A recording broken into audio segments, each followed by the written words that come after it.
কেমন আছেন সবাই? আপনাদের 1 মিনিট বাংলা সাহিত্যে সবাইকে আমন্ত্রণ জানাচ্ছি। আমরা 47 BCS এর বাংলা সাহিত্যে একটা প্রশ্ন দেখব আজকে, যে বাংলা সাহিত্যে কাকিল্যা গ্রাম কেন উল্লেখযোগ্য? এটা তো আসলে পারা উচিত আর কি। মানে আপনি মধ্যযুগের প্রথম দিকেই এই এই ইয়াটা আপনি পাবেন, প্রশ্নটা আপনি পাবেন। সেটা হচ্ছে শ্রীকৃষ্ণ কীর্তন কাব্যের আপনার প্রাপ্ত স্থান। ঠিক আছে, কাকিল্যা গ্রামে হচ্ছে আপনার শ্রীকৃষ্ণ কীর্তনটা পাওয়া যায় গোয়ালগড়ের মাচার উপরে, ঠিক না?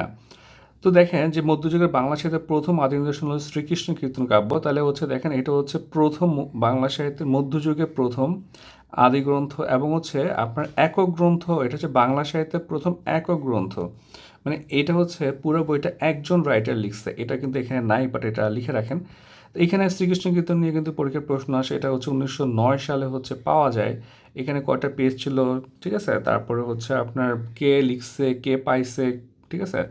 তারপরে হচ্ছে মানে এই টাইপের ডেটাগুলো কিন্তু আসে, কয়টা খণ্ড আছে। এটা কিন্তু আপনার আপনার ফুল একটা কমন কোশ্চেন হয়ে গেছে। শ্রীকৃষ্ণ কীর্তন কাব্যে কয়টা খণ্ড আছে? 13টা খণ্ড আছে।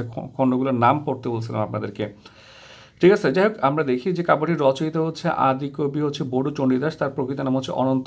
অনন্ত জলিল দিয়ে মাথায় রাখতে পারেন।